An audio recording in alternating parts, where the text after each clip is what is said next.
And I am going to be real here. I am freaking nervous for this. Come on! Come on! Okay, 76 days out from the meet, and pressure feels like it is ramping. And the nerves are starting to kick in pretty damn hard because even if bench is super on track, deadlifts are super on track, the lift that I should be good at is nowhere to be freaking found.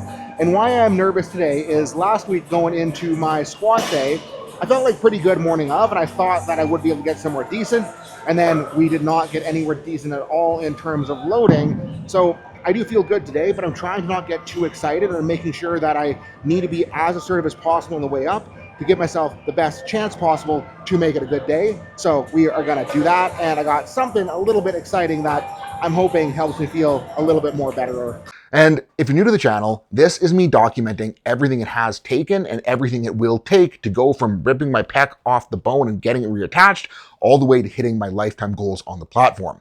So far, we came back from that pec tear in under 9 months to hit an all-time PR total, then started the process of losing over 100 pounds of body weight so that we can build back better, which is what we are working on right now. Not a whole lot of this has been fun or easy, but my hope is by sharing the journey, you will be able to learn something that will make you a better lifter, and more importantly, it will show you that no matter how tough a situation looks, as long as you don't quit on yourself, it will get better. Brand new pair of shiny A7 rigor mortis knee sleeves, and these are a 3XL. The pair that I competed in last December was a 2XL, and there's no freaking way they will ever get over my calves right now. And the reason I'm excited about this is, according to the size chart, they should be a little bit bigger than the inserts that I have been running. So I'm hoping that if I can get through a squat session without my legs and calves going numb, I should feel a little bit better by the top set. So we'll see if they even go on. Going to be using plenty of the anti-odor spray to make sure that they are well lubricated to get over the calves, because I tried them yesterday dry and I just decided to not even try pulling because they are so sticky. So hopefully with a little slip, they slip right on. Plus, secondary benefit is if I use this to put the sleeves on every day, they don't get as stinky. Moment of truth. So much easier to get on than the inserts, holy. This was a good call. And definitely more stiffer as well. Have to do a better job of getting that one all the way on, but we'll get started on lefty. Liana, it's way less tight, but probably more supportive feeling. So perfect, okay. yeah. Right, yeah. So as of now, definitely made the right call, but we will find out as the bar gets loaded. I think my left calf is a little bit bigger, so hopefully this one goes on as easily. Ready? I am ecstatic with how nice that went on. And with my DE squats feeling really good on Wednesday, watching the tape back and noticing I was way too freaking wide, I'm gonna make sure that I'm not doing that today.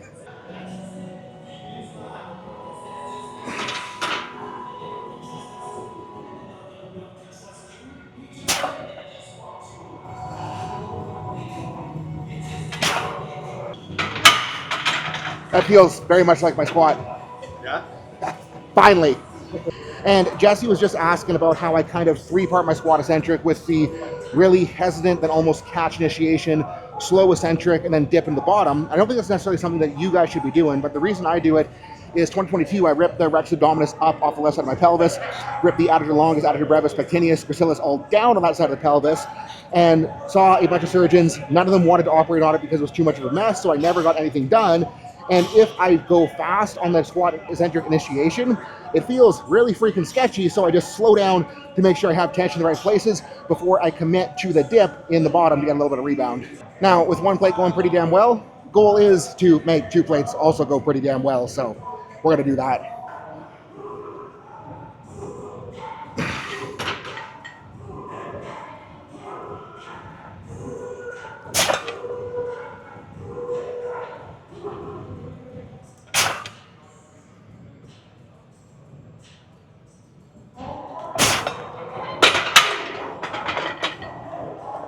No words, I am very excited.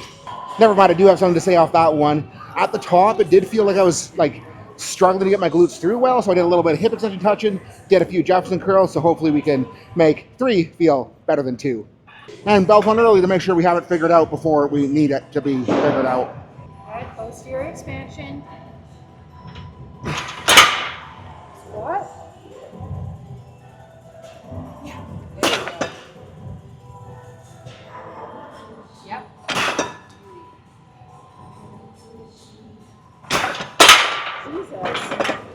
Yeah, it feels like me. Glutes, hips at the top did feel a little bit better, but got to do a little bit extra hip extension length and Jefferson curls to make sure it's good to go. And for that, because I am fat and lazy, putting a foot on the bench squatting platform, getting the other knee on the bench, foot outside of it, and then I'm just gonna go to hip flexor stretch, push myself up, and kind of move around, pulse around in here. And I don't know, easy hip flexor stretch that you can run between squat sets if you feel like you need a hip flexor stretch between your squat sets. And whenever I'm running some length stuff in a warm-up, I'm going to couple it with a isometric contraction. So for hip flexors, just hooking my foot underneath the crossbeam of the rack and doing a light little pull up, just trying to make sure that they are ready to contract well after we stretch them. Feels good. Ready to go straight to 4. And what I'm thinking if this goes well is we're going to go straight to 5. So let's make sure we squat it like me. Posterior expansion. Squats. Yep.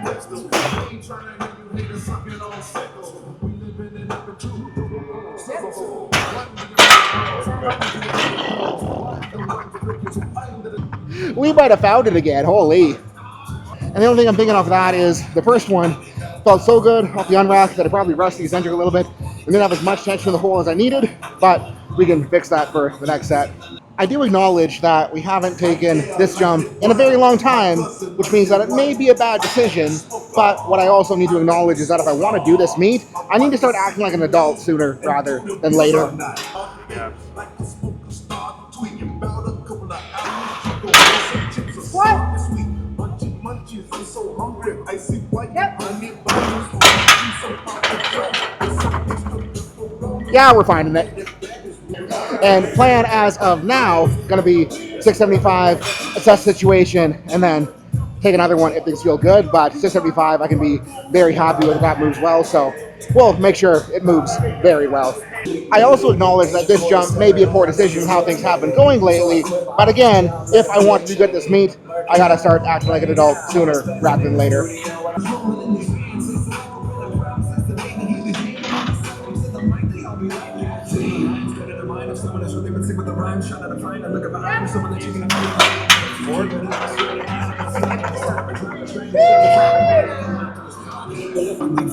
Yeah, I think we're back. And I feel like I owe you guys an explanation for why things are moving so freaking well today. I think a little bit of it is continuing the hip and upper back prep to get closer to position I need to be in. But the biggest part, if you cannot tell, my energy is so freaking high today. And I did bad client thing. I went off my diet plan. I literally cut my carbs in half on this high day. So 100 grams of carb per meal for 3 meals going to the training session. And I cannot describe how nice it is to not feel like a bloated piece of shit on a squat day. And that has given me so much confidence. So we are gonna have a little bit of fun for top set.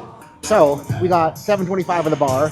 And I am gonna be real here. I am freaking nervous for this because this is the most we have squatted in a very, very long time by a very significant margin. Like last time I had close to this on the bar is I finished the peak into the last meet with 749. So if we can make this move well today, we went from squats being terrible to squats being in a very good spot. So let's make sure we wake up, use the nerves to execute and, you know, execute or something. There we go.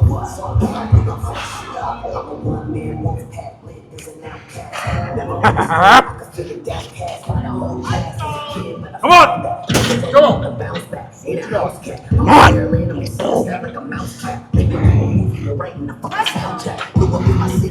Straight back. You're right a tiny bit. Walk that shit in. Tight! Come on!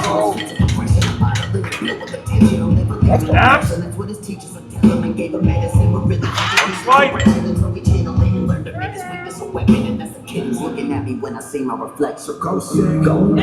Yep.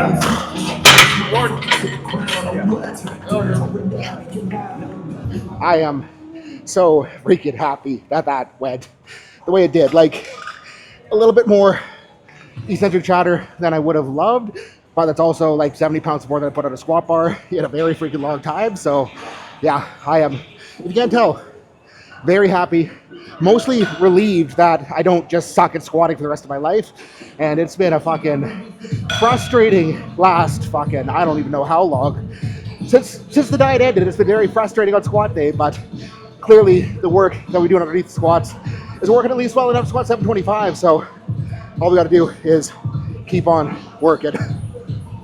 Took like a solid 5 minutes to let the emotional high come down, but my original plan for secondary today, I was planning on squats not going that well, so I was thinking I should do a pause squat to get a little bit more groove touching, but groove felt rock solid. I felt rock solid other than the chatter, but the chatter, I know what to do about that, so I'm not worried. Basically, the answer is just continue squatting better, and that will get better. But because squats went as well as I did, we're gonna skip the pause and go over to machine land and figure out what is available. And thinking that the hack squat is open, so might as well take advantage of that today. Based on narrowing up the squat feeling way better, I'm gonna narrow up the hack squat a little bit from how I have been running it. Also, I've been running it with the back pad tilted up. I think that was a mistake, so we're gonna flatten her out just because I think it's taking away from how hard my quads have to work. So this may feel way harder than I want it to, but that'll be a good thing.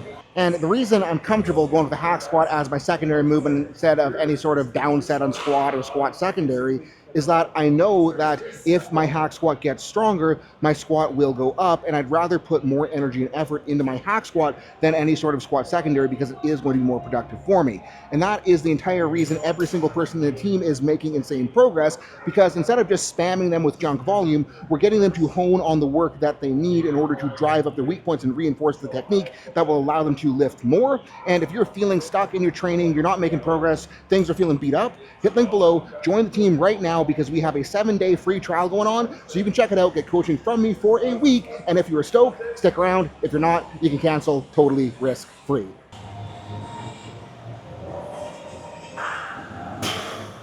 Get the feet a little lower so don't bottom out.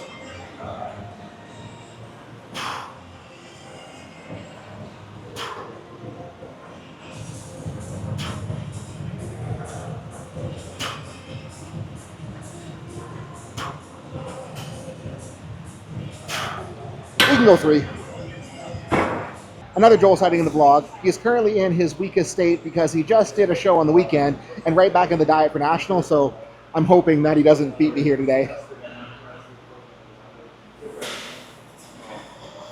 Brought the foot plate up a little so we're not bottoming out, but since this is going to be a harder standard than we have been running, not expecting it to feel super good or super easy, but hoping 3 is good enough for today. I mean, I do want to go up, but we got to hit 3 first.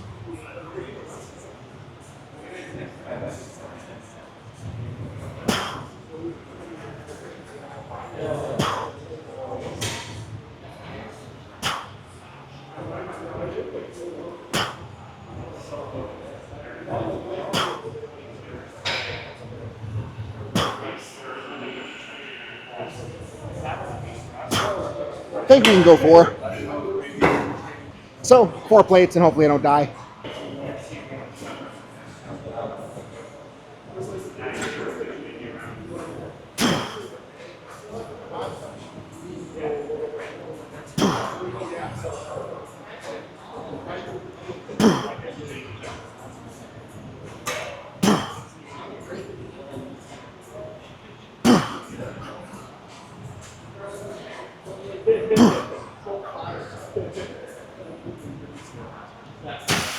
Confident there because I want to do an extra set for the sake of volume. I was just talking to Joel about how much of a mindfuck this hack squat is, because we're comparing it to the loading we're using at Strength Edge on the one that's much shallower of an angle. Like we were going like 6, 7, 8 plates. Are they both 45, really? Why is this so much harder? Anyways, like my squat today, being as good as it was, proves that I'm not just weak, this hack squat's just shitty and heavy, so I'll be okay with using 4 plates for now. The point I made may be debunked right now because Joel's about to go 4. Or potentially confirmed because he also used to be much better on the one at TSE as well.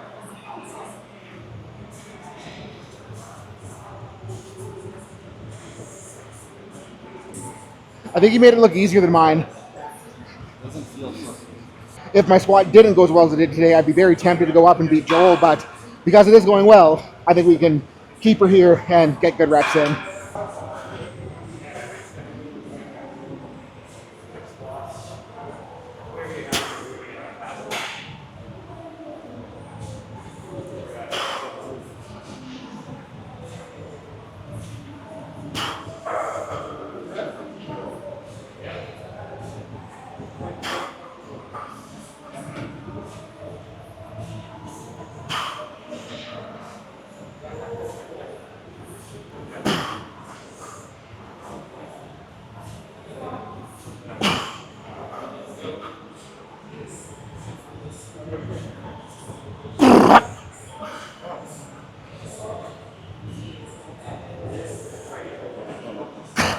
And that was hard enough for today.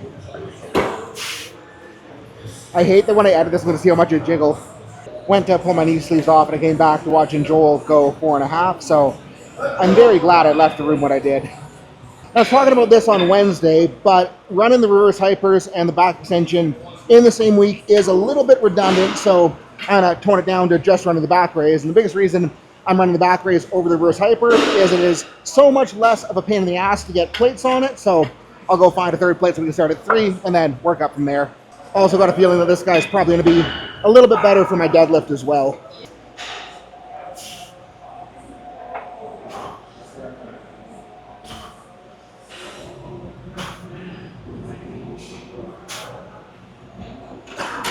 We'll grab 4.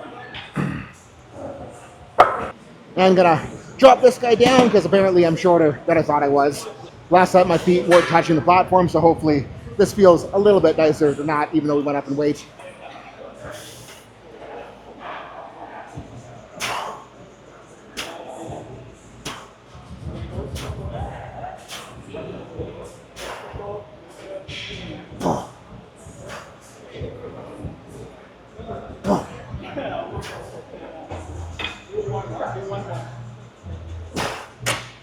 Legs starting to chatter, so thinking we'll keep that there for another set.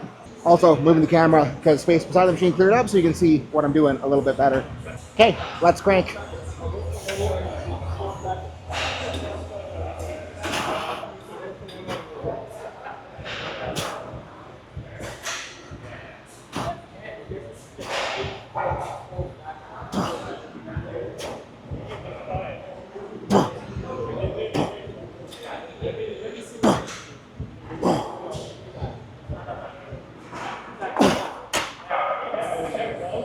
And I mean, I probably could have pushed both those sets a little bit further rep-wise, but I was getting to the point where I was starting to really lumbar spine it, and I'm trying to make sure I'm training my ass appropriately, so we're keeping the reps where it is, entirely ass.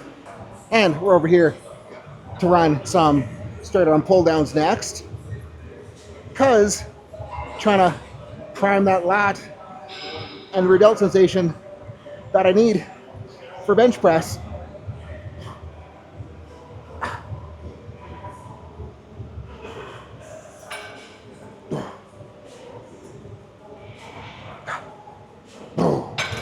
And the question is, does mind muscle connection matter for powerlifters? And I would argue that on certain accessory movements, absolutely, because the goal here on these straight arm pull downs is to recreate the lat and rear delt sensation that I need during my bench unrack and eccentric. And if I can do it here and get better at feeling it here, I'm going to be able to better recreate it on my bench press. So we'll run another.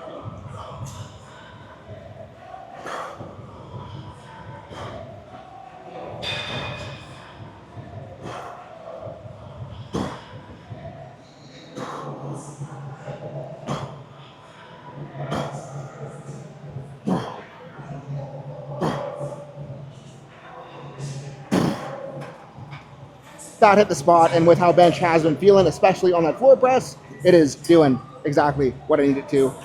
And I wanted to run the spread eagle sit-ups anchored underneath the ab machine again, but the problem is that the ab machine moved and the back is next to a wall, so I can no longer anchor my feet under the backside of it. So we're just gonna run the plate-loaded spread eagles on the bench. Gotta get a little bit closer to hook my ankles under better. Trying to keep the legs relatively straight here.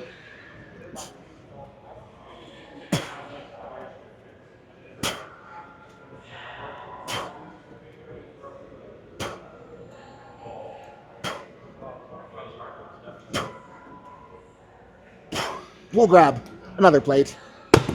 What's up, dude? How's it going? Good. How you feeling? Good for once. Yeah? How's Yeah. the hamstring? I haven't talked to you Oh, since, like, perfect. yeah? Yeah. I mean, it was good in a week. Yeah, that's good. Yeah, it's like for the Mine camera, when you tear a muscle or have a little tweak like I did a couple months ago on the hamstring, if you just train the thing immediately and get good rehab work in, it doesn't last a long time. But Hell yeah. Right on. how you feeling? Good, man. Good. I feel great, actually. Benching Yeah. today?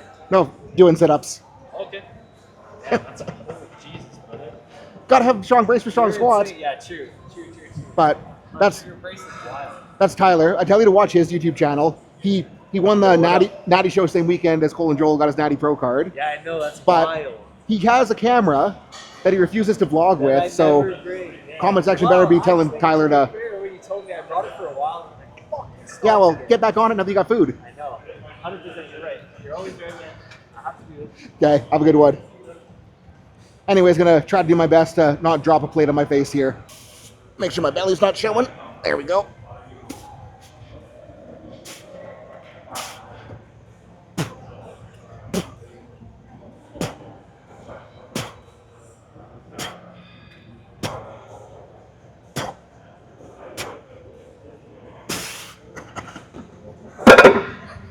And based on the leg chatter there, I would say that did the trick. And sitting here right now, I am so relieved. It feels like there's a giant weight lifted on my shoulders that I finally had a squat show like it should be showing. And it's just been so mentally draining to have every squat day for so long go like absolute shit. And having it finally turn around is just so nice. And like, I shouldn't be surprised because everything I've been doing accessory wise to make sure my squat should be there, like, it's been pushed. I have been working hard so the squat should be there, but it not being there for so long was just, it was difficult. Like, it was very disheartening. And there's been many moments where I wanted to just quit on this prep and phone it in and just say that this isn't the one. But the fact that I did stick it out and it's starting to show, it's exciting. And I'm so glad that we did not give up when it was looking very, very, very bad. But yeah, and I can't get too excited right now because it only has been one good day. I need to make sure that I'm staying on my movement prep as hard as I have been. I need to make sure I'm staying on my cardio as hard as I have been. I need to make sure that I am keeping my food low so I still feel good and feel snappy and feel like I have energy to squat. And if I can keep doing that and can keep cranking the accessories, I think that today, being as good as it was at 11 weeks out, we're going to be able to put up a freaking nasty total. So we just got to keep doing the work, keep putting it in, and keep not letting bad days make us give up. Because if I had given up, we wouldn't be here today. And if I do give up, we're not going to have a good meet day. So we're going to keep on sticking her out, keep on doing our best with everything that we do. And if we do that, like I said, it is going to be a freaking nasty total. So thank you guys so much for watching, sticking through all these bad squat days. Hit 15,000 subscribers today too, so that's pretty cool as well. So appreciate all of you. And I will stop rambling. So thank you so much again for watching. Peace out, and I will see you in the team.